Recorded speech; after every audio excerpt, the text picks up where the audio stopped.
네, 그러면 저희 두 번째 타임 시작하도록 하겠습니다. 저희들이 오늘 볼 본문은 77페이지, 책의 77페이지 하나님의 출사표라고 한 부분을 저희들이 보겠습니다. 우리 지난주까지 이제 보면은 1장, 2장에서는 하나님께서 거의 역사하지 않으시는 것처럼 보였는데, 이제 그 2장 제일 마지막에 23절부터 25절에서 이제 하나님께서 드디어 움직이기 시작하셨다는 이제 사인이 나왔고요. 3장 1절부터 6절까지 모세를 부르는 말씀을 저희들이 봤습니다. 이제 모세와 하나님이 처음에 이제 모세가 인식을 하지 못하다가 자기가 만나는 존재가 어떤 신적 존재인 것을 깨닫게 되고, 이어서 이제 하나님께서 자신이 어떻게 하실 것이라는 걸 밝히는 내용이 3장 7절부터 10절 나옵니다. 제가 출사표라는 표현을 썼는데, 요거는 이제 우리 그 삼국지에 보시면 제갈공명이 전쟁에 나갈 때 자기가 어떻게 이제 나간다라는 걸 그 왕에게 그 올리는 그 서신에서 이제 출사표라는 표현을 쓰죠. 바로 이제 그래서 하나님께서도 그렇게 이제 전쟁에 나가시는 것을 보여주시는 그 내용이 이제 나오는데요. 저희가 먼저 성경에 우리 출애굽기에 3장 7절부터 10절 한번 저희들 본문을 좀 구체적으로 좀 파악할 필요가 있어서 보겠습니다. 저희 3장 7절부터 10절이고요. 이 본문을 저희가 교독을 한번 해보도록 하겠습니다. 여호와께서 내게 이르시되 내가 애굽에 있는 내 백성의 고통을 분명히 보고 그들이 그들의 감독자로 말미암아 부르짖음을 듣고 그 근심을 알고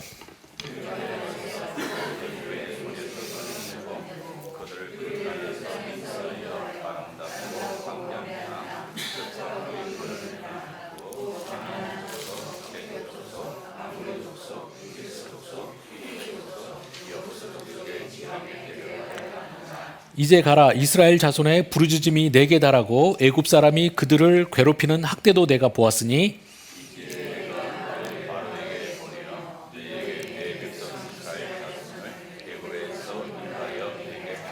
아멘. 그 본문에 보시면은 본문의 구조는 이쪽에 제가 좀 노란색으로 된 부분에 써놓은 것처럼 이렇게 됩니다. 먼저 3장 7절에서는 하나님께서 이 상황을 어떻게 인식하고 계시는지에 대한 말씀이 나오고요. 그 A 아래쪽에 보시면 A 프라임 부분 3장 9절에서도 역시 하나님께서 어떻게 인식하는지에 대한 내용이 나옵니다. 그리고 3장 8절과 3장 10절은 이제 거기에 대한 하나님의 조치를 말씀하시는 부분이 나옵니다. 그러면 우리가 7절부터 이제 9절을 보시면 이 본문은 2장 23절부터 25절의 말씀과 상당히 비슷한 부분이 있습니다. 근데 이 차이점이라면 2장 23절, 25절에서는 이제 성경의 내레이터가 하나님께서 이렇게 그 상황을 인식하신다라고 이제 객관적으로 서술해 주는 거고요. 3장 7절 9절에서는 이제 하나님께서 이것을 어떻게 받아들이시는지에 대한 부분입니다. 그러니까 하나님께서 직접 당신께서 이 상황을 보시는 그 표현을 하신 건데요. 첫 번째로 그 하나님이 이스라엘의 고통을 보고 느끼시는 반응이 제가 좀 예전에 개역 한글판을 해갖고 정령이라고 번역했는데 우리 현재 여기에서는 이제 분명히 보고라고 말씀하고 있죠.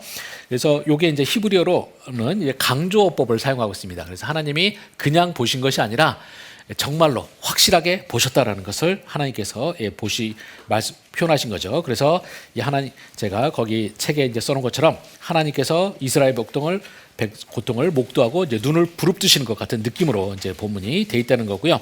두 번째로 이 하나님께서 이 상황에서 그 고통당하는 대상을 내 백성이라는 표현으로 쓰고 있습니다. 이 표현이 역시 또 하나님의 주관적인 그 부분을 이제 반영해 주는데요. 여기서 내 백성이라는 이 표현 히브리어로는 여기 암미라고 합니다. 요거는 이제 뭐 영어로 my people 됐는데요. 이 암미라는 내 백성이라는 표현은 이제 하나님께서 이스라엘을 어떻게 느끼시는지에 대해서 굉장히 이제 중요한 표현이 될 텐데요. 이 표현이 구약 성경에서 처음 나오는 대목이 바로 여기입니다. 그래서 이스라엘을 나의 백성이다라고 이제 하고 표현하고 계십니다. 그리고 하나님께서 이스라엘을 나의 백성이라고 느끼시니까 이제 나의 백성이 고통당하는 것을 어떻게든지 하나님께서 하시겠다는 거죠. 우리가 뭐 어떤 그 위기 상황 같은 거 처할 때 우리가 이제 그 사람이 뭐 나의 가족이거나 아닐 경우에 그때 우리가 느끼는 것과 우리 가족일 경우 느끼는 것은 이제 굉장히 차이가 나겠습니다. 그렇게 이제 되어 있고요. 그래서 이 나의 백성이라는 표현은 나중에 우리가 출애굽기의 제일 마지막 부분에 가면 이제 그 황금송아지 사건이랑도 연결이 되는데요. 여기서는 이제 하나님께서 이 이스라엘을 나의 백성이라고 불렀는데 나중에 황금송아지 사건을 이스라엘 백성들이 저지르면서 이제 하나님과의 관계를 배신할 때 하나님께서 이스라엘을 부르시는 표현은 너의 백성, 그러니까 이 내 백성이라고 하나님께서 부르십니다. 히브리어로는 암메카라고 하는데요. 그래서 이 관계가 하나님께서 이스라엘 백성들을 어떻게 부르시는지가 굉장히 중요합니다. 하나님께서 이스라엘을 나의 백성이라고 부르시면은 우리가 거기 희망이 있는 거고요.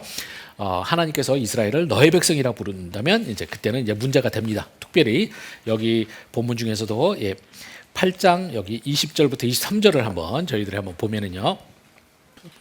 우리 한번 교독을 해볼까요? 20절부터 23절까지. 여호와께서 모세에게 이르시되 아침에 일찍 일어나 바로 앞에 서라. 그가 물 있는 곳으로 나오리니 그에게 이르기를 여호와께서 이와 같이 말씀하시기를 내 백성을 보내라. 그러면 그들이 나를 섬길 것이니라.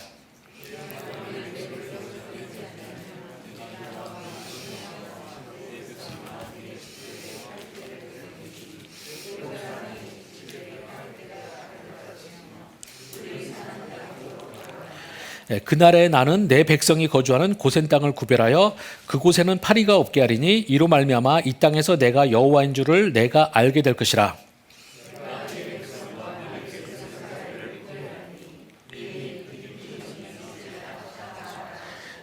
우리가 그 20절부터 21절에 보시면 몇 번에 걸쳐서 나의 백성, 너의 백성이라는 표현이 계속 나오죠. 그래서 하나님께서 나의 백성 이스라엘을 구하기 위해서 너의 백성 을 치겠다 이제 하나님께서 말씀하시는 거고요. 그래서 23절에서 특별히 내가 내 백성과 내 백성을 구분하리니 이렇게 말씀하고 있습니다. 그래서 결국 하나님의 백성이냐 아니면 하나님의 적의 백성이냐는 굉장히 중요한 그 이스라엘의 운명과 관련해서 굉장히 중요한 의미를 띠게 돼 있고요. 그래서 황금송아지 사건 때 하나님께서 이스라엘을 너의 백성이라고 할 때 이제 이스라엘은 멸망할 수밖에 없는 상황이 되는 것이죠. 하나님께서 미리 준비하신 이 모세라는 중보자가 없었을 때 이스라엘은 분명히 멸망할 수밖에 없었을 겁니다. 이게 이제 굉장히 중요하고요. 제가 성경 전체를 통해서 쫙 볼 때 하나님께서는 이스라엘을 너의 백성이라고 부른 적이 거의 없으세요. 황금송아지 사건하고요. 그리고 에스겔서에 보시면 이제 이스라엘이 완전 유다가 남한국 유다가 멸망했을 때 에스겔에게 하나님께서 계속 말씀하실 때 인자야 너의 백성이 이러면서 그때 거기서만 말합니다. 그 외에는 하나님께서 이스라엘을 너의 백성이라고 부르신 적이 거의 없어요. 그래서 선지서 같은 데서 이스라엘이 굉장히 잘못할 때도 항상 하나님은 나의 백성이라고 부르십니다. 사실 이제 그게 우리가 이스라엘에게는 희망인 거죠. 하나님이 아무리 이스라엘이 잘못해도 계속 나의 백성이라고 부르시는 한에 있어서는 이스라엘은 희망이 있는 것입니다. 그래서 나의 백성, 너의 백성은 굉장히 중요하게 됩니다. 여기서 근데 하나님께서 성경에서 최초로 이제 이스라엘을 나의 백성이다 이제 하시는 거죠. 그렇게 되면 하나님께서는 자신의 백성의 운명을 위해서 하나님께서 최선을 다해서 하실 것이다라는 것이 분명하게 됩니다. 그렇게 하나님께서 이제 인식을 하시고요. 거기에 따라서 이제 조치가 8절, 10절에 나옵니다. 근데 이제 먼저 우리가 8절 10절의 차이점은 이렇게 됩니다. 우리가 3장 8절에서는 내가 내려가서 그들을 애굽 사람의 손에서 건져내고 해서 하나님이 1인칭으로 내가 이스라엘을 구원하시겠다 말씀하세요. 근데 10절에 가서 보시면 이제 내가 너를 바로에게 보내어 너에게 내 백성 이스라엘 자손을 애굽에서 인도하여 내게 하리라 이렇게 돼 있습니다. 그래서 한 번은 하나님께서 직접 하시겠다고 말씀하시고 한 번은 이제 모세 너를 보내서 이렇게 하시겠다라고 이야기를 합니다. 이제 이런 부분에 대해서 이제 그 성경을 이제 비평적으로 보시는 학자들은 이게 이제 성경이 한 명의 저자가 쭉 쓴 게 아니라 여러 명의 저자가 쓴 여러 개의 문헌들을 짬뽕시켜 놓은 것이다. 이제 이런 의미로 해석하시는 분들이 많아요. 왜냐하면 이제 그래서 하나님이 직접 구원하시겠다고 하시는 본문과 또 이제 10절에서처럼 이제 내가 대리자를 보내서 하시겠다라는 말씀을 충돌하는 것으로 보는데요. 근데 사실은 이런 시각은 저는 굉장히 이제 좁은 시각이라고 저는 보고요. 성경 전체를 통해서 보면 하나님의 사역은 항상 이런 식입니다. 하나님께서 어떤 당신의 구원 사역을 하시려면 항상 하나님께서 인간 대리자를 내주셔서 하시게 됩니다. 그래서 이거는 우리가 전혀 성경의 통일성적 측면에서 아무 지장이 없다는 거고요. 이제 그래서 하나님께서 하시는 방식으로 이제 인간 대리자가 세워진다라는 걸 우리가 이해하실 필요가 있고요. 그래서 지금도 마찬가지입니다. 하나님께서 어떤 일을 우리 여러분의 공동체 속에서 하시고자 하시면 하나님께서는 먼저 사람을 찾으시고 그 사람을 준비시켜서 그 사람을 하게 한다는 것을 우리가 알아야 되리라고 생각합니다. 그리고 이제 이어서 하나님께서 이 말씀에서 굉장히 중요한 사항은 하나님께서 여기서 하나님의 구원은 어떤 것으로부터 나가는 이야기도 하시지만 어떤 것을 향하여 간다고도 말씀하십니다. 우리가 아까 봤던 그 본문에서 보면은요, 8절에 보면 이렇게 돼 있죠. 내가 내려가서 그들을 애굽인의 손에서 건져내고 그들을 그 땅에서 인도하여 아름답고 광대한 땅, 젖과 꿀이 흐르는 땅, 그 지방에 데려가려 한다라고 하나님께서 말씀을 하시죠. 그래서 우리가 성경적 구원은 바로 이런 점을 우리가 가지셔야 됩니다. 어디로부터 벗어나는 것뿐만 아니라 어디로 향하여 가는 것이라는 것을 우리가 이해하셔야 됩니다. 그래서 우리가 성경적 구원은 단순히 어떤 빈 공간을 향해서 해방시켜 주는 것뿐만이 아니라는 겁니다. 우리가 이제 어떤 것으로부터 벗어나는 이야기를 많이 했던 게 이제 우리가 20세기의 대표적인 철학이었던 이제 실존주의 같은 데가 이제 그렇게 이야기합니다. 그냥 인간은 어디로 던져진 존재다 뭐 이런 이야기를 많이 하는데요. 그런 식의 그 실존주의에서 해방은 우리가 그 사람은 그러니까 어디로 그냥 허공에 그냥 던져진 존재이기 때문에 인간은 이제 불안할 수밖에 없다 해서 이제 실존주의에서 말하는 게 이제 불안에 대한 이야기를 하는데요. 하나님께서는 우리를 그냥 위기 상황에서 뽑아내신 다음에 이제 내가 너희들 구원해 줬으니까 니들 알아서 해라 이렇게 하시는 것이 성경적 구원이 아니라는 겁니다. 성경은 그렇게 뽑아낸 이스라엘을 이제 그 아름답고 광대한 땅, 젖과 꿀이는 땅으로 데려가고자 하신다라는 이야기를 하고 있습니다. 그래서 이게 이제 성경적 이야기고요. 이런 점을 잘 이야기한 사람 중에 하나가 그 독일 철학자 에리흐 프롬이라는 사람이 자유로부터의 도피라는 책을 썼어요. 20세기에 사상적으로 굉장히 중요한 책 중에 하나인데 그 책에서도 우리가 자유라는 것 진짜 자유는 무엇이냐 할 때 어디로부터 뽑아내는 것이 포인트가 아니라 어디를 향해 갈 때 그것이 진정한 의미의 자유가 된다 이야기를 합니다. 그렇고요. 우리가 이걸 성경적으로 보면 로마서 6장 16절부터 18절에서도 보시면 이렇게 말합니다. 로마서 6장 16절부터 18절인데요. 이 부분은 제가 읽어드리겠습니다. 내가 너희 자신을 종으로 내어주고 누구에게 순종하든지 그 순종함을 받는 자의 종이 되는 줄을 너희가 알지 못하느냐? 혹은 죄의 종으로 사망에 이르고 혹은 순종의 종으로 의에 이르느니라. 하나님께 감사리로다. 너희가 본래 죄의 종이더니 너희에게 전하여 준 바 교훈의 본을 마음에 순종하여 죄로부터 해방되어 의에게 종이 되었느니라 라고 말하고 있습니다. 그래서 우리가 로마서는 우리의 구원에 대해서 성경에서 가장 중요한 책 중에 하나죠. 근데 로마서는 우리가 죄로부터 해방되는 이야기만 하는 것이 아니라 우리가 의의 종이 됐다는 이야기를 하는 것이죠. 그래서 저는 성경적 구원은 무엇이냐 할 때 성경은 절대 우리들에게 해방을 이야기하고 있잖아요. 어떤 면에서 말하면요. 우리는 내가 구원 얻기 전이나 구원 얻은 후나 우리는 누군가의 종이라는 사실을 우리가 아실 필요가 있습니다. 그래서 우리가 구원 얻기 전에는 우리가 죄의 종이었고요. 이제 우리가 구원 얻은 후에는 예수 그리스도 안에서 예수 그리스도의 법을 따라서 사는 의의 종이라는 사실을 우리가 꼭 기억해야 됩니다. 자꾸 우리가 이거를 구원을 죄로부터 벗어났다는 이야기만 하고 거기서 딱 끝나버리는 경우가 참 많습니다. 근데 그거는 사실 우리 구원의 절반뿐이에요. 제대로 된 구원은 바로 내가 의의 종이 됐다는 사실을 알아야 되고요. 내가 이제 그리스도의 도를 따르는 자라는 것을 이렇게 배워야 되는 겁니다. 바로 여기까지 가르쳐야지 제대로 된 해석이라고 할 수가 있겠고요. 이것을 뭐 구원론적으로 하자면 우리는 이제 구원의 경륜이 그러니까 우리가 소위 구원의 서정이라는 표현을 쓰는데요. 이제 그 구원의 서정은 총 9단계가 있습니다. 이거는 제가 다른 경우에도 제가 말씀을 많이 하는 부분인데 그냥 여러분이 9단계가 도대체 뭐냐 궁금해하실 수도 어떤 분들이 있기 때문에 제가 하자면 이런 식입니다. 요거는 제가 다른 자료에 있는 건데 참 여러분들에게 제가 드린 거는 그 구약 출애굽기 독자 세미나라는 거 제가 보조 강의안도 드렸는데 거기에서 보면은 37페이지에 나와 있습니다.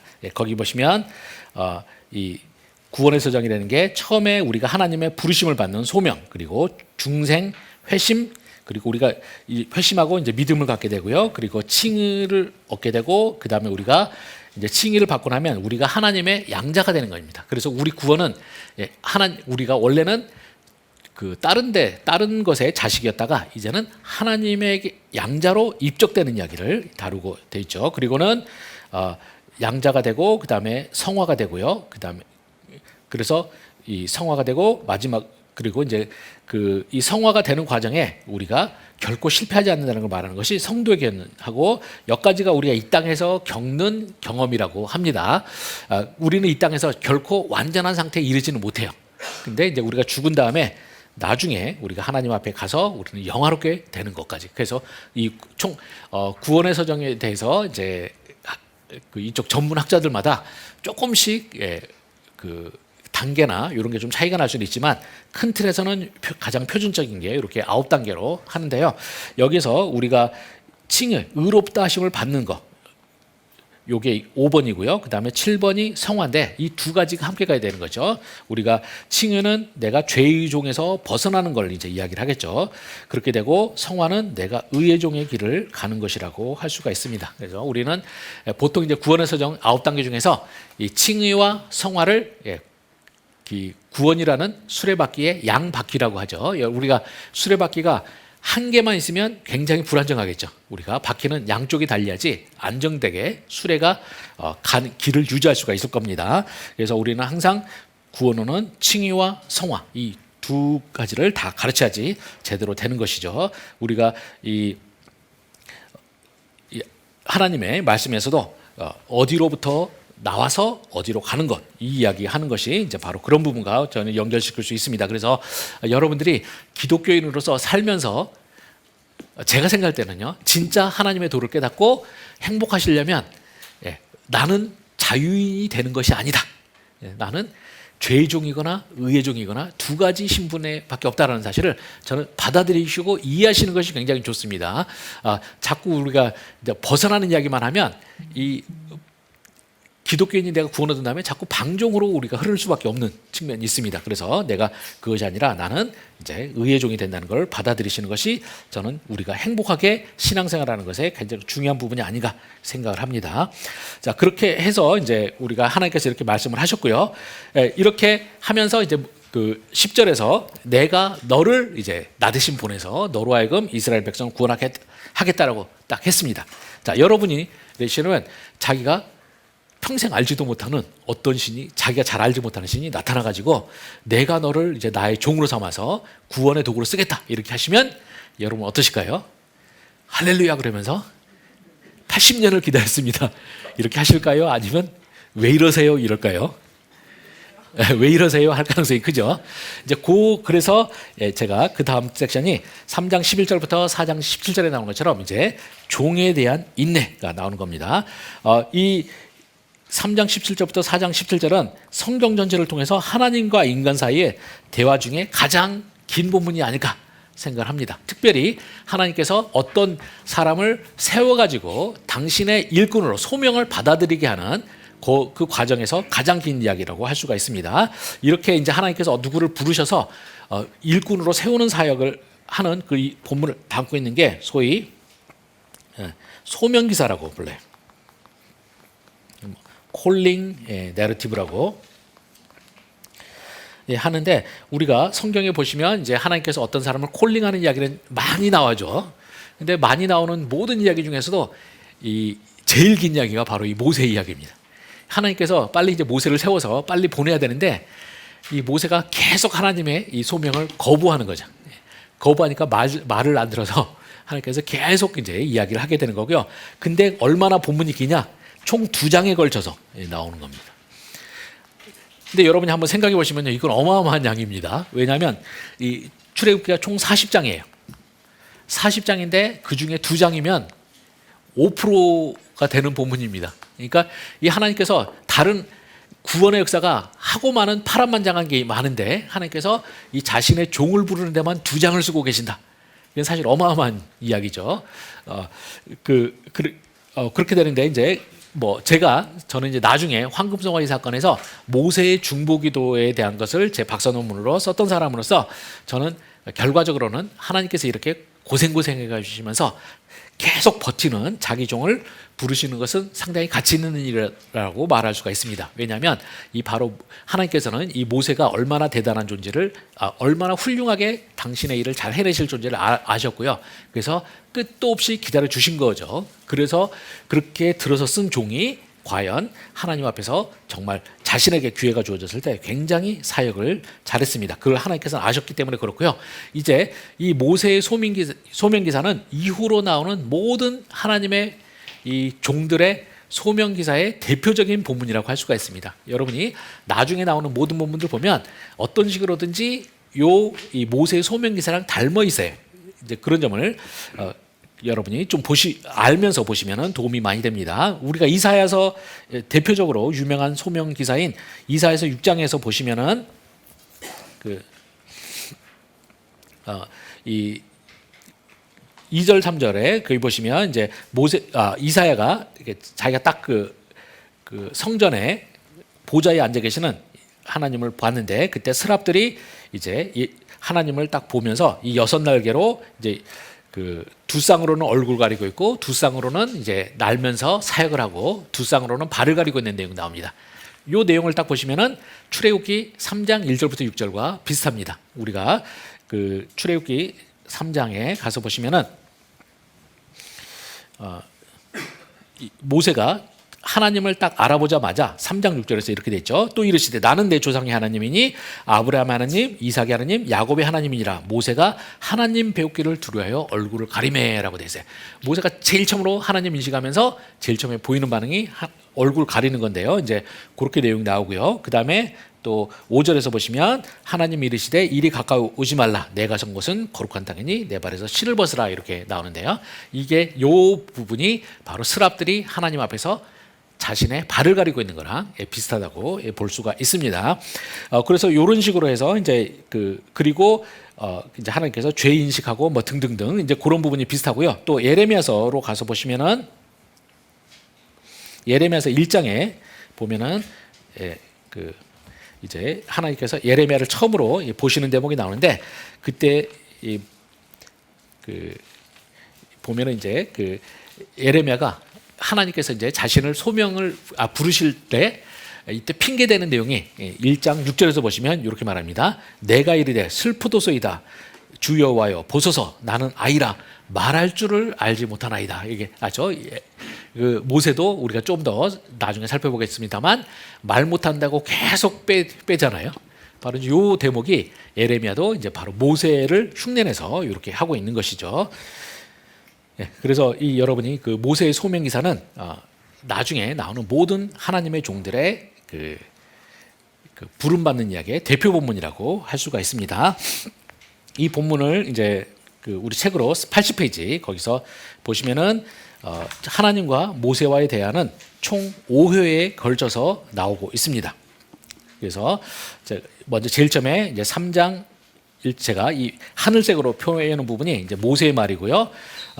3장 11절에서 모세가 말하고 12절에서 하나님께서 응답하시고 13절에서 또 모세가 질문하고 14절부터 이제 끝까지 3장 끝까지 하나님께 대답하시고 또 4장 1절에서 모세가 질문하고 하나님이 또 대응을 하시고 모세가 말하고 이제 하나님 말하고 그다음에 모세가 마지막으로 거부하고 하나님이 응답하는 식으로 내용이 돼 있습니다.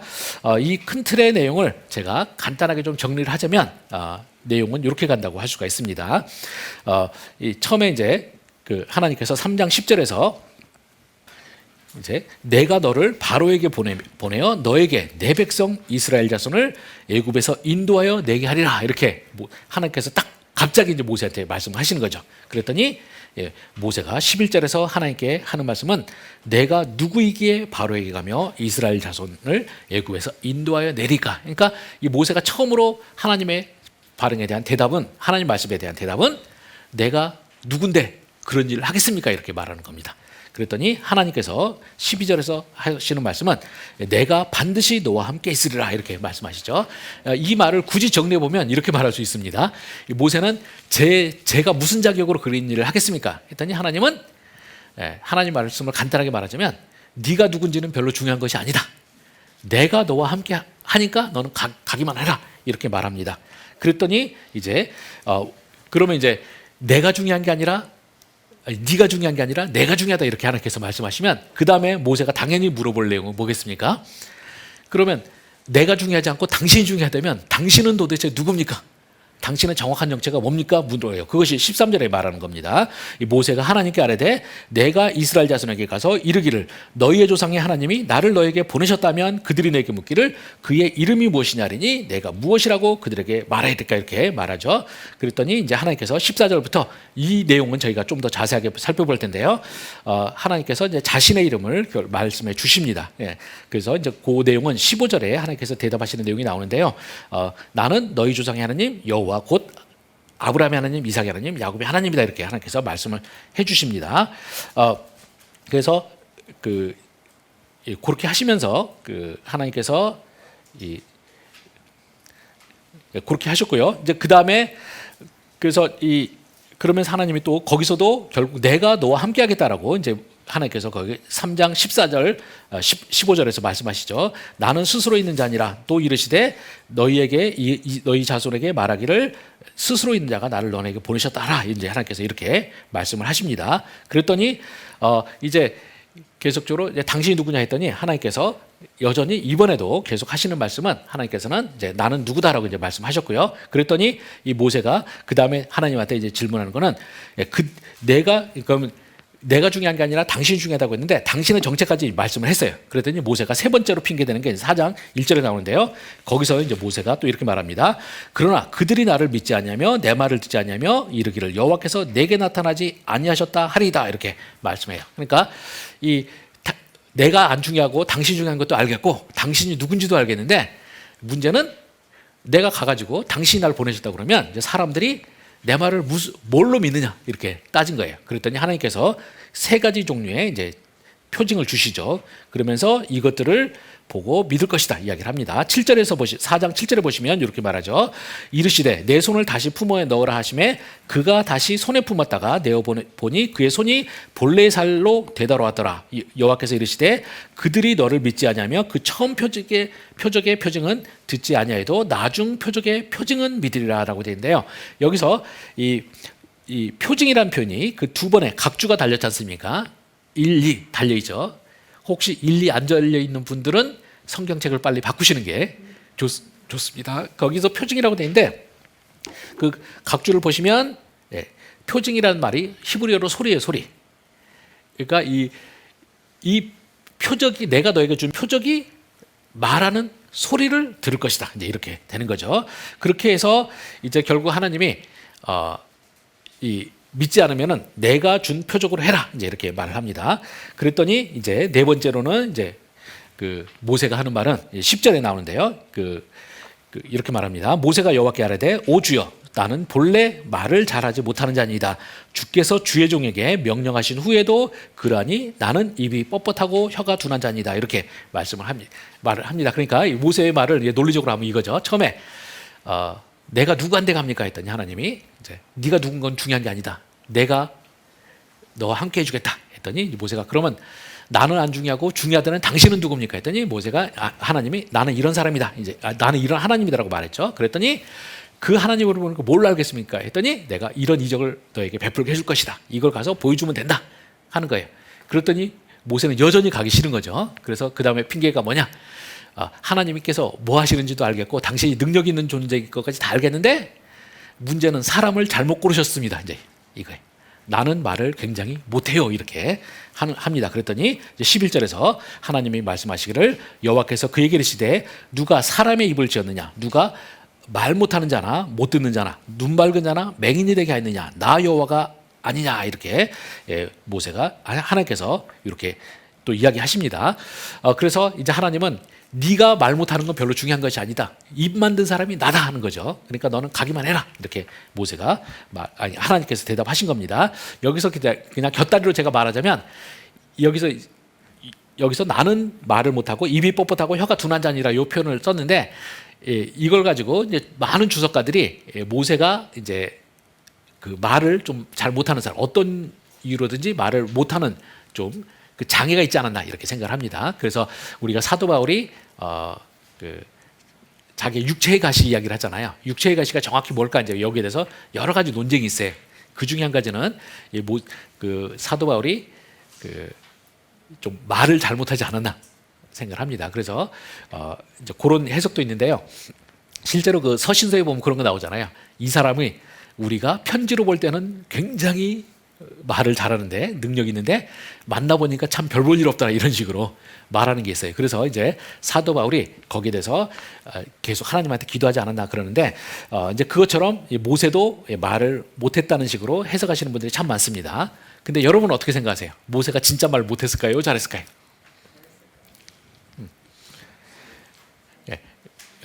여기에 대해서 제 입장은 저는 모세가 말 굉장히 잘했다고 저는 생각합니다.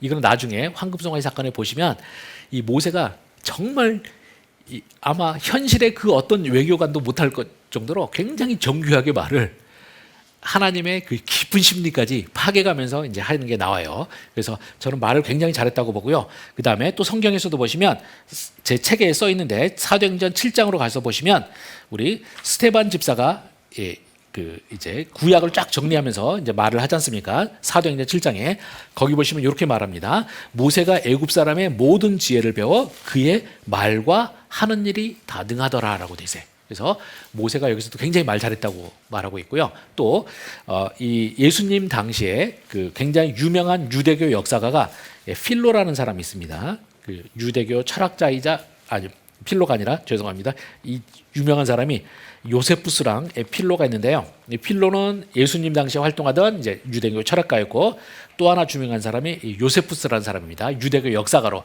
되어 있는데요. 이 사람이 쓴 이스라엘 고대사라는 책이 특히 신약 연구하시는 분들에게 굉장히 중요한 역할을 합니다.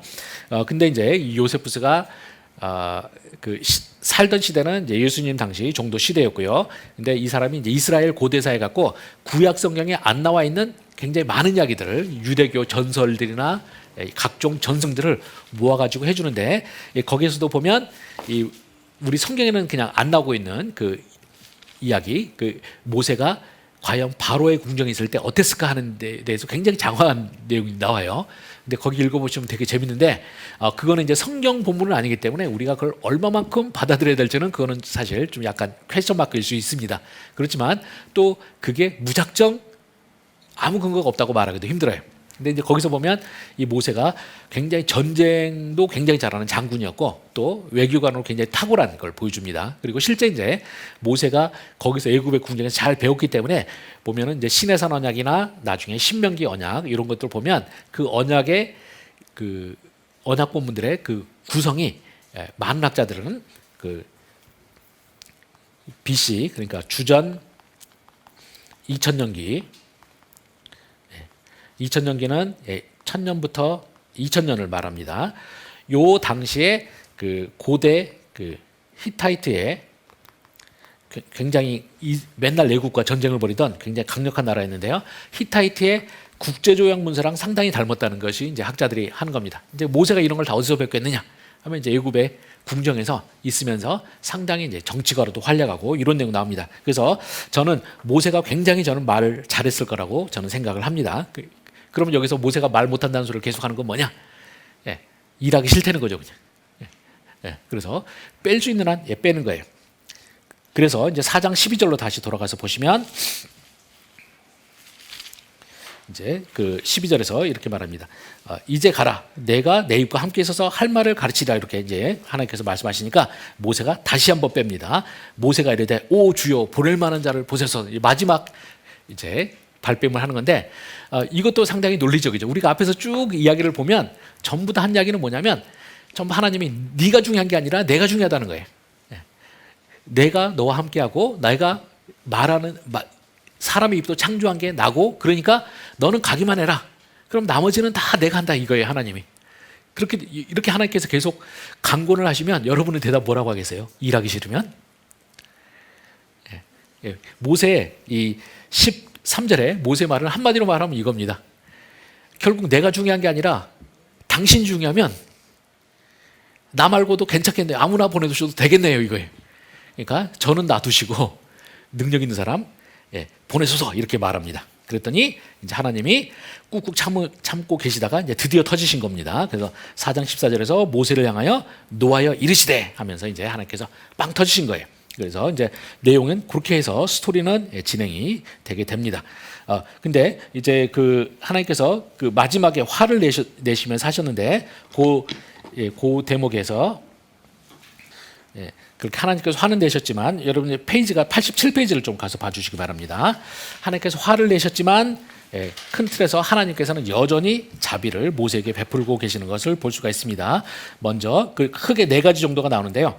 첫 번째로 하나님께서는 이제 그의 형 아론을 대변자로 허락하십니다.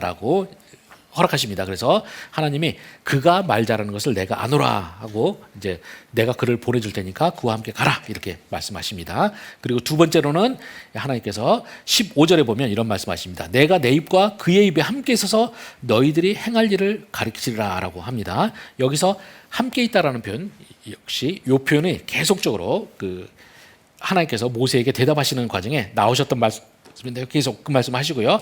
세 번째로 하나님께서는 아론을 모세의 대변인으로 세우셨는데 그때 하나님께서 말씀하시기를 너는 그에게 하나님처럼 되리라는 말씀을 하십니다. 그러니까 이 하나님께서 내가 대변자도 뽑아주고 너는 그에게 신처럼 되리라라고 하나님께서 말씀하시는 거예요. 그래서 하나님께서 다시 한번 모세의 권위를 세워주는 내용 하시고요. 근데 이 말씀은 그냥 하나님께서 그냥 하시는 말씀은 아니었습니다. 우리가 출애굽기 7장 1절 한번 가서 보시면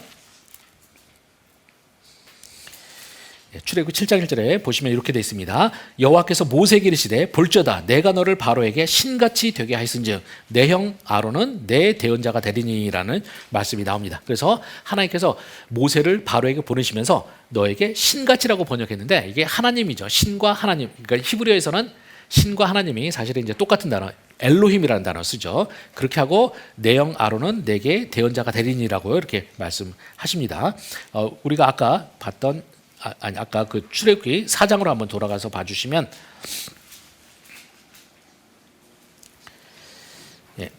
우리가 출애굽기 4장 16절에 4장 16절에 보시면 이렇습니다. 그가 너를 대신하여 백성에게 말할 것이니 그는 내 입을 대신할 것이요 너는 그에게 하나님처럼 되리라 이렇게 말합니다. 그래서 이걸 좀 적어보자면 이런 식인데요. 원래는 하나님께서 이 모세를 자신의 대언자로 부르셔요. 이 대언자가 선지자란 말과 사실 비슷한 말이에요. 히브리어로는 똑같습니다. 이렇게 해서 이제 백성에게 보내는데 이제 모세가 계속 버티니까 하나님께서 중간에 끼워놓은 게 바로 이제 모세죠. 그러니까 모세하고 여기 아론이 끼어들었잖아요. 근데 하나님께서 뭐라고 하시느냐? 바로 하나님, 모세, 백성의 관계처럼 하나님께서 이제 아론이 모세의 대언자가 될 때 하나님께서 모세를 바로 하나님처럼 되게 만들어주겠다고 하십니다. 그러니까 이 하나님께서는 굉장히 모세에게 엄청나게 많은 이제 그 권세를 세워주겠다고 말씀하시는 거죠. 그래서 하나님께서 진노하시는 중에도 이런 식으로 모세에게 자비를 베푸시고요. 마지막으로 네 번째로 하나님께서 이제 모세가 4장 17절 가서 보시면은 너는 이 지팡이를 손에 잡고 이것으로 이적을 행할지니라 해서 하나님께서 모세에게 이적의 지팡이도 주십니다. 그래서 이렇게 4가지를 하나님께서 주시면서 이제 하시는 거죠. 그래서 우리가 이 하나님 보시면 저는 구약의 하나님이 굉장히 성질이 나쁘시다라고 느끼는 경우도 사람들이 참 많아요. 근데 보면 하나님은 그 요즘 애들 말로 하면 그 츤데레라고 하죠. 츤데레. 일본 말에서 따온 거. 츤데레가 뭐 일본에서 나온 거라는데 일본 사람들이 이제 어떤 상대방을 상대할 때 굉장히 툴툴대면서도 상대방 해주는 거 다 해주는 식. 이제 이런 사람들 보통 츤데레라고 하고 뭐 그걸 뭐 일본 말로 뭐 츤츤 뭐 이런다고 뭐 합니다. 근데 저는 우리 구약의 하나님 보시면 좀 이런 경향이 있습니다. 하나님은 그 퉁명스러운 것 같지만 사실은 자기 종들에게 은혜를 다 베푸시는 분이에요. 그래서 우리는 이제 이게 우리들이 하나님에게 갖는 소망 중에 하나라고 할 수 있습니다. 그 나머지 내용들은 여러분이 제가 원래 상세하게 가려고 하다가 우리가 오늘 해야 될 것이 많아가지고 제가 그냥 큰 틀의 요약은 그렇게 했으니까 여러분이 참고하시고요. 제가 오늘 여러분들과 좀 더 이제 자세하게 보고 싶은 것 중에 하나는 뭐냐면 우리가 이 처음에 그 3장 11절에서 내가 누구이기에라고 하니까 하나님이 아까 말씀하셔서 12절에 내가 정녕 너와 함께 있으리라고 하면서 하나님께서 말씀하셨잖아요. 그랬더니 이제 그러니까 이 하나님이 내가 누구에게 갑니까 했더니 하나님이 내가 너와 함께 있는 것이 중요하다. 그러니까 내가 더 중요하다라고 말씀하셨죠. 그랬더니 모세가 하나님이 당신은 누구십니까? 라고 물었죠. 그것이 3장 13절에서 3장 13절에서 이 모세가 하나님께 아뢰되 내가 이스라엘 자손에게 가서 이르기를 너희의 조상의 하나님이 나를 너희에게 보내셨다면 그들이 내게 묻기를 그의 이름이 무엇이냐리니 내가 무엇이라고 말하리까 이렇게 했더니 그 14절에서 하나님이 모세에게 이르시되 나는 스스로 있는 자 아니라 이렇게 말했죠. 여기서 이름이 무엇이냐고 물었더니 하나님이 나는 스스로 있는 자 아니라고 말했던 이 대목에 여러분 어떻습니까? 이때 스스로 있는 자라는 말씀의 도대체 뜻이 뭘까요? 하나님께서 왜 이름을 물었는데 이렇게 스스로 있는 자라고 대답했을까요? 제가 생각할 때는요. 이게 그리고 이제 스스로 있는 자라고 대답했는데 그냥 결론적으로 미리 말씀드리자면 이 스스로 있는 자라는 표현은 저는 굉장히 비성경적이라고 저는 개인적으로 생각을 합니다. 어떤 면에서 비성경적이라고 하냐면요.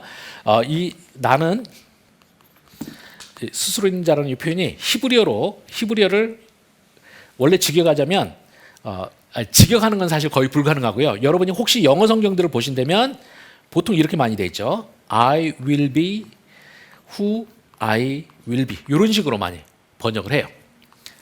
근데 요게 여러분이 영어 좀 하신다 싶으신 분들은 이 문장이 되게 어색한 문장이라는 걸 좀 아실 겁니다. 왜냐하면 그 자연스럽게 되려면요 여기에 I will be the one who I will be 하면 나는 있는 어떤 자다 이런 식으로 해야지 조금 나은데 이것도 사실은 문장이 되게 이상한 표현이에요. 그래서 이게 전통적으로 몇천 년 동안 이게 되게 수수께끼 본문으로 여겨져 왔습니다.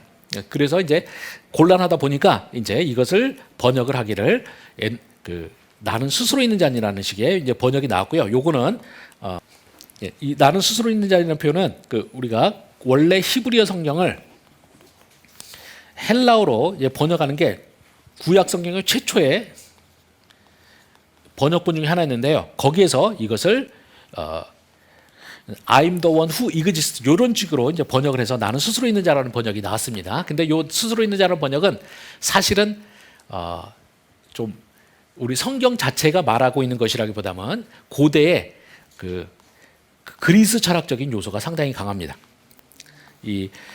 고대 이제 그리스 철학에서 소위 그 초대교회 당시에 우리 기독교 신학에 굉장히 영향을 많이 미쳤던 게 소위 신플라톤주의라는 게 있어요. 신플라톤주의가 있고요. 요 신플라톤주의에서는 이제 하나님에 대한 설명을 할 때 이런 식으로 합니다. 우리가 인과관계로 이제 설명을 하는데요. 우리가 생각해 보면 여기 이제 저 같은 경우 제 아들이 존재하잖아요. 제 아들이 있잖아요. 그럼 제 아들은 어떻게 존재하게 됐습니까? 제가 낳았으니까 있죠. 그렇게 되면 제 아들과 저 사이의 관계는 저는 제 아들이 존재하게 된 원인이고요. 제 아들은 그 결과예요. 그렇게 되면 저는 또 어떻게 존재하게 됐습니까? 우리 아버지가 저를 낳아주셨으니까죠. 그러면 제 아들은 결과고 저는 원인인데 저는 또 제 아버지가 낳은 결과고 아버지는 저의 원인이 된 거죠. 그럼 우리 아버지는 또 어떻게 돼요? 아버지는 할아버지가 낳으신 결과로 되는 거죠. 이런 식으로 쭉 올라가는 거예요. 그래서 모든 세상에 있는 만물이 원인과 결과로 계속 다 합니다. 그렇게 해서 이제 신플라토주의 철학에서는 계속적으로 거슬러 올라가요. 거슬러 쭉 올라가다 보면 어떻게 이르느냐? 이제 하나님에게 이르게 되는 겁니다. 근데 하나님은 어떻게 존재하시게 됐나요? 하나님은 아버지가 없으시잖아요. 그러니까 하나님이 최종적인 원인이 되는 거예요. 이것을 이제 유식한 말로 하면 뭐라고 하냐면 하나님은 제1원인이다. 또는 그 자신은 움직이지 않고 다른 사람을 움직이게 하는 존재라고 해서 부동의 원동자라는 말을 씁니다. 그게 이제 신플라톤주의에서는 그래서 세상에 있는 모든 존재들을 다 이렇게 인과관계로 쭉 설명하고 하나님은 더 이상 올라갈 수 없는 궁극적인 존재 이렇게 말하는 게 이제 신플라톤주의 철학에서 말하는 거고요. 이것을 기독교 신학에서 이제 우리 초대교회에서 빌려와서 이것을 이제 신학을 세우는데 굉장히 크게 사용했습니다. 그래서 저는 그게 하나님께서 당신께서 기독교 신학을 세우는 데 있어서 상당히 큰 하나님께 도구로 사용하셨다. 저는 그거는 인정하는데 문제는 뭐냐? 여기서 모세가 당신의 이름이 무엇입니까? 라고 물었을 때 하나님이 나는 스스로 있는 자라고 우리가 이제 전통적으로 번역했던 요 표현이 할 때 사실은 히브리어가 정말 그런 뜻으로 말한 게 아니라는 거죠. 근데 이것을 이것을 번역하는 과정에서 그러니까 이게 히브리어 원문을 파악하기가 힘들었던 시대에 사람들이 그러니까 히브리어가 굉장히 어려운 이 본문을 해석하면서 이거를 신플라톤주의적으로 그래서 하나님은 그러니까 아까 말했던 이제 제1원인 또는 부동의 원동자시로 번역을 했다는 겁니다. 이제 요게 하나 이제 문제고요. 두 번째 문제는 뭐냐면 그러니까 모세가 지금 하나님께 자신을 이제 보낸다는 신이 나타났어요. 그래갖고 그 신이 내가 너를 보낼 테니까 너 가라 하면서 했더니 모세가 제가 누구한테 갑니까 했고요. 거기에 대해서 모세가 하나님이 네가 누군가는 중요하지 않는다. 내가 중요하니까 내가 너와 함께 할 테니까 너는 가기만 하면 된다. 했더니 모세가 당신의 이름은 도대체 누군가 이렇게 물었어요. 그때 하나님이 대답하신 게 나는 스스로 있는 자니라고 이제 우리말 성경으로는 하신 건데요. 하나님 했다는 건데 이 이름이 도대체 그럼 스스로 있는 자라는 이름을 물은 것에 대해서 스스로 있는 자라고 말한 게 도대체 이게 무슨 대답인가? 여기 가면 되게 어려워지는 거예요. 그래서 여러분도 지금 어렵죠. 제가 최대한 설명을 간단하게 하려고 하는데 되게 이제 복잡한 부분인데요. 그래서 출애굽기 주석을 보면 이 부분에 대해서 되게 모호하게 대답해요. 근데 주류의 견해는 뭐냐면 이 하나님께서 이렇게 질문을 했을 때 모세가 당신의 이름 물었을 때 하나님께서 대답하신 대답이 약간 이 모세의 질문에 대해서 하나님이 당신의 이름을 대답해 주기를 거부하신다는 겁니다. 왜 그럼 거부했느냐 하면 여러분이 그런 이야기는 많이 들어보셨을 겁니다. 그 성경 시대는 이름을 아는 것이 굉장히 중요하다는 거죠. 그래서 이름을 알면은 그 사람에 대한 지배권을 갖는다는 거예요. 그래서 우리가 아담 같은 경우에 하나님께서 제일 처음에 세상을 창조하신 다음에 세상 만물의 이름을 누구에게 짓게 하십니까? 아담에게 하잖아요. 그래서 아담이 정하는 것마다 다 이름이 된다고 해요. 거기에 대해서 창세기 주석 보시면 많은 경우 이렇게 말합니다. 고대 근동 지역에서는 이제 어떤 사람의 어떤 존재에 대해서 이름을 지어주면 그 이름을 지어주는 존재가 그 이름을 지음을 당한 존재에 대해서 어떤 권한을 갖는다 이런 식으로 말을 해요. 그래서 이제 그런 차원에서 보면 이제 이름을 하나님께서 모세가 이름을 물었을 때 하나님이 이름을 대답해주면 이제 그 모세가 이름을 알고 거기에 어떤 통제권을 가질 수 있다 이런 식으로 많이 해석을 합니다. 근데 저는 이제 결국은 뭐냐 이제 이런 해석은 굉장히 다 잘못된 것이다라는 게 제 생각이고요. 여기에 대해서 제가 우리 간사님을 통해서 제가 글을 하나 좀 보냈어요. 근데 이 글은 제가 여러분한테 드릴까 말까 하다가 그냥 마지막에 제가 마지막 선에서 이제 보내긴 했습니다. 여러분의 그 게시판 같은 데 올라 있을 거고요. 제 제목은 이런 겁니다. 제가 금년 봄에 쓴 정말 따끈따끈한 논문인데요. 그냥 제가 여기서 최대한 간단하게 할 텐데 여기 출애굽기 3장 13절부터 15절에 하나님의 이름의 해석에 대하여 이렇게 썼습니다. 자, 우리가 나는 스스로 있는 자니라는 히브리어 표현은 히브리어로는 에흐예 아쉐르 에흐예라고 하고요. 이 단어는 I am who I am 또는 I am what I am 영어 성경에 이런 식으로 되어 있는데 이 말이 도대체 뭔 소리냐 이거에 대해서 저는 이제 제가 다룬 거고요. 이 질문에 대해서 지난 몇천 년 동안 굉장히 혼란스러워했습니다. 저도 이 봄에 이 글을 쓰기 전까지는 제가 이제 출애굽기에서 요 대목만 보면 뭔 소린지를 저도 잘 모르겠더라고요. 제가 이제 출애굽기 전공자다 보니까 제가 아마 최소한 유럽 언어로 된 출애굽기 주석은 제가 거의 다 갖고 있다시피 한데요. 그래서 제가 이제 사람들한테 약간 뻥을 쳐서 하기를 제가 세상에서 출애굽기 주석 제일 많이 갖고 있는 사람 중에 한 명이 다 이제 이런 얘기 하는데요. 거기서도 보면 이 출애굽기 주석가들이 요 대목만 가면 헤매기 시작합니다. 그래서 이제 그게 뭔지를 모르기 때문에 그렇게 되는 건데요. 이제 그렇게 되는 이유는 이제 뭐냐 할 때 제가 크게 전 세 가지 제가 이야기를 들었습니다. 여러분이 이 페이지를 보시면 되고요. 혹시 없으신 분은 그냥 말씀만 들으셔도 됩니다.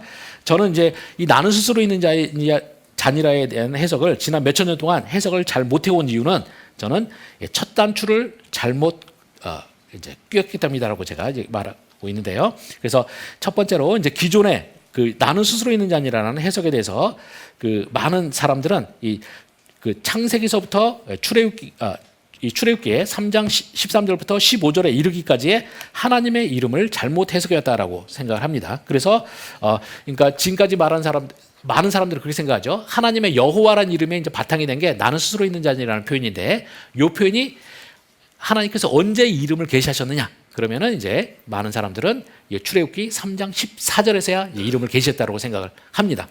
근데 저는 이 부분이 그냥 잘못 본 거라는 거고요. 이제 두 번째로 에흐예, 아셔르, 에흐예라는 표현을 나는 수술에 있는 자니라든지 등등등 기타 수수께끼 같은 문구로 자꾸 번역을 하는데 이게 하나님의 이름에 대해서 잘못 파악한 거다. 그리고 세 번째로 14절부터 15절에 하나님의 이름과 관련해서 대답한 거를 보면 저는 이 14절, 15절이 진짜 하나님의 이름에 대해서 뭘 말하고 있는지를 제대로 파악하지 못했다. 이제 이렇게 저는 하고요. 그러면 이제 제일 먼저 제가 이걸 푸는 첫 번째로 13절부터 15절의 난제들을 어떻게 해야 되느냐 할 때 저는 이제 첫 번째로요. 하나님께서 모세가 출애굽기 13절에서 이제 아까 이렇게 돼 있죠. 다시 한번 읽어보면요. 모세가 하나님께 아뢰되 내가 이스라엘 자손에게 가서 이르기를 너희의 조상의 하나님이 나를 너희에게 보내셨다면 그들이 내게 묻기를 그의 이름이 무엇이냐리니 내가 무엇이라고 그들에게 말하리까. 이렇게 이제 모세가 그러니까 갑자기 어떤 신이 그러니까 하나님이 나타나 가지고 이제 내가 너의 조상의 하나님이라고 이제 3장 6절에서 그렇게 말씀하시죠. 그러니까 이렇게 말하죠. 나는 내 조상의 하나님이 아브라함의 하나님, 이삭의 하나님, 야곱의 하나님이라 이렇게 말했을 때, 그러면서 내가 10절에서 내가 너를 보낼 테니까 너가 가라 했을 때 이제 모세는 이제 11절, 12절의 대답을 지나서 이제 13절에서 이제 묻는 말이 이거죠. 13절에 내가 이스라엘 자손에 가서 이르기를 너희의 조상의 하나님이 나를 너에게 보내셨다면 그들이 내게 묻기를 그의 이름이 무엇이라 하리니 내가 무엇이라고 그들에게 대답하리까. 이렇게 말했어요. 요 말이 이제 어떤 거냐면 이런 겁니다.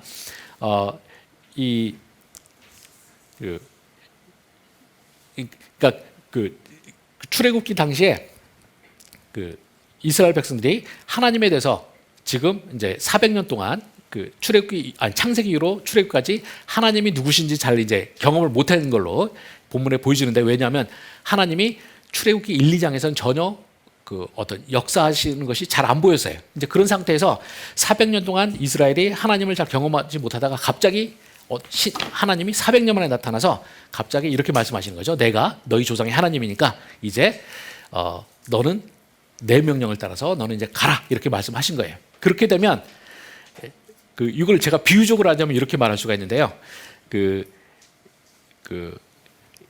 이제 제가 비유적으로 하자면 이 모세가 아니라 제가 어렸을 때 고아가 됐어요. 저희 아버지가 존재하긴 했는데 아버지가 제가 태어나 가지고 아버지를 인식하기 전에 아버지가 어디로 사라졌어요. 그리고 저는 아버지 없이 혼자 쭉 자랐어요. 그런데 제가 이제 20살쯤 됐을 때 아버지라는 존재가 갑자기 튀어나왔고 내가 너의 아버지다 이렇게 말을 합니다. 굉장히 근사한 차를 타고 나타나가지고 내가 너의 아버지다 그러면 여러분은 뭐라고?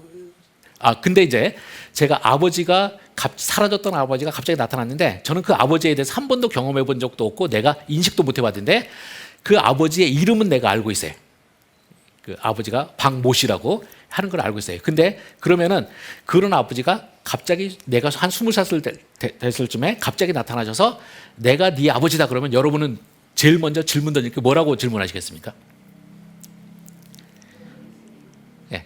여러분이 알고 있는 정보, 내가 주민등록상으로 알고 있는 아버지의 이름하고 이 갑자기 나에게 나타나서 아버지라고 주장하는 존재를 내가 이분의 정체를 확인하는 방법이 제일 확실한 건 뭡니까? 당신이 내가 알고 있는 이 박모시라는 분이냐라는 걸 확인하는 거죠. 그래서 이 모세는 하나님한테 당신의 이름이 무엇이냐고 이렇게 물은 거예요. 근데 그 전통적인 해석은 어떻게 되냐면 하나님이 이렇게 나는 스스로 있는 자냐고 말했을 때 이 대답은 많은 경우에 하나님이 자신의 이름을 제대로 말씀하지 않으셨다, 이런 식으로 많이 해석을 합니다. 근데 이제 그런 식으로 해서 그 하나님의 이름을 말하지 않았다든지 하는 식의 이제 해석들은 다 저는 이제 문제가 있다고 보고요. 저는 여기서 14절, 15절에서 하나님께서는 당신의 이름이 무엇인지를 분명히 말해줬다, 이렇게 해석하는 것이 저는 이제 맞다고 봅니다. 그래서 우리가 그게 첫 번째 이제 하는 거고요. 그다음 두 번째로 나는 스스로 있는 자니라라는 표현을 이렇게 했는데, 나는 스스로 있는 자라는 표현이 두 번째로 이제 그 나는 스스로 있는 자라는 말을 지금까지는 학자들이 이게 하나님의 이름을 말하신 거라고 생각하는데요. 저는 3장 14절은 전혀 하나님의 이름에 대해서 말한 것이 아니라는 겁니다. 여기서 하나님께서 말씀하시기를 히브리어로 하면 에흐예 아쉐르 에흐예라고 하는데, 이 문구는 사실은 나는 스스로 있는 자냐라고 번역돼야 되는 것이 아니라 하나님이 말씀하시기를 에흐예, 왜냐하면 내가 너와 함께 있을 것이기 때문에 이렇게 이제 번역해야 된다. 이게 두 번째 말하는 거고요. 그 다음에 진짜 하나님의 이름은 세 번째로 보시면 14절부터 15절에 나오는 하나님의 이름은 여호와란 말이 진짜 하나님의 대답이라는 겁니다. 요런 논리를 가지고 이제 보면은요, 우리가 첫 번째로 이 내용을 보시면은 3페이지서부터 이제 나오는 내용 쭉 보시면은 일단은 제가 아까 비유적으로 말할 때 하나님이 이 모세에게 전통적으로 학자들이 이제 해온 거는 이 여호와란 신이, 여호와란 이름이 언제 계시됐느냐 할 때 이제 출애굽기 3장 14절부터 15절에 처음 계시됐다고 많이 생각을 하는데, 요거 자체가 사실은 굉장히 문제 있다는 겁니다. 왜냐하면 창세기에 전체 본문을 보시면은요, 여호와란 이름은 처음부터 굉장히 잘 알려져 있었어요. 그래서 이 창세기 4절에 보시면은 하와가 처음에 가인을 낳으면서 말할 때 여호와란 표현을 쓰고요. 그 외에도 이제 라멕이라든지 노아라든지 그다음에 아브라함이 이방인 소돔 왕에게 말하든지 이렇게 할 때 전부 다 여호와라는 이름을 창세기에서 다 씁니다. 그러니까 우리가 하나님의 여호와라는 이름이 출애굽기에서 처음 계시된 것이 아니라 창세기에서 다 누구나 알고 있었던 이름이에요. 근데 이 알고 있었던 이름이 이제 이 출애굽기로 가면 여기서 갑자기 하나님의 이름이 안 나왔던 이 상황이 중간에 있게 되는 것이죠. 이제 그래서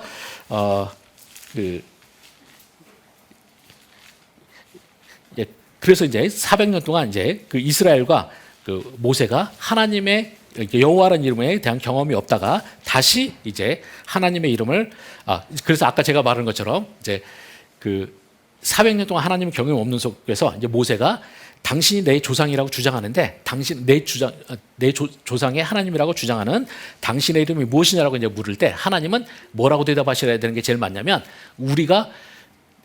모세는 당신이 우리가 알고 있는 그 여호와란 신이냐 이걸 확인하고 싶어하는 거고요. 하나님은 내가 바로 그 여호와가 맞다, 이렇게 대답하는 것이 이제 본문의 포인트라는 겁니다. 이렇게 되고요. 그래서 하나님이 그 대답을 출애굽기 3장 15절에서 이게 말하는데요. 이렇게 보면 이렇게 되어 있습니다. 하나님이 또 모세에게 이르시되 너는 이스라엘 자손에게 이같이 이르기를 너희 조상의 하나님 여호와 곧 아브라함의 하나님 이삭의 하나님 야곱의 하나님께서 나를 너에게 보내셨다 하라. 나는 영원한 이름이요 대대로 기억할 칭호니라. 이렇게 하나님께서 여호와라는 대답을 하셨다는 거고요. 중간에 14절에 있는 내용은 도대체 뭐냐? 나는 하나님이 모세에게 이르시되 나는 스스로 있는 자 아니라 또 이르시되 너는 이스라엘 자손에게 이같이 이르기를 스스로 있는 자가 나를 너에게 보내셨다 하라. 요 대목이 도대체 이제 뭔 소리냐면, 이 부분은 요걸 이제 학자들이 생각할 때는 이제 여기서 하나님께서 15절에 나오는 여호와라는 이름을 다른 식으로 표현했다라고 많이 학자들이 해석해 왔는데요. 저는 이제 14절은 전혀 하나님께서 당신의 이름을 말하는 통로로 말씀하신 게 아니라는 겁니다. 이 말은 그냥 하나님께서 15절에 나오는 여호와라는 이름을 말하기 위한 하나의 사전 단계로 그냥 하나님께서 약간의 워드 플레이를 하신 거예요. 그래서 그런 차원에서 여러분 이해를 하셔야 될 것 같고요.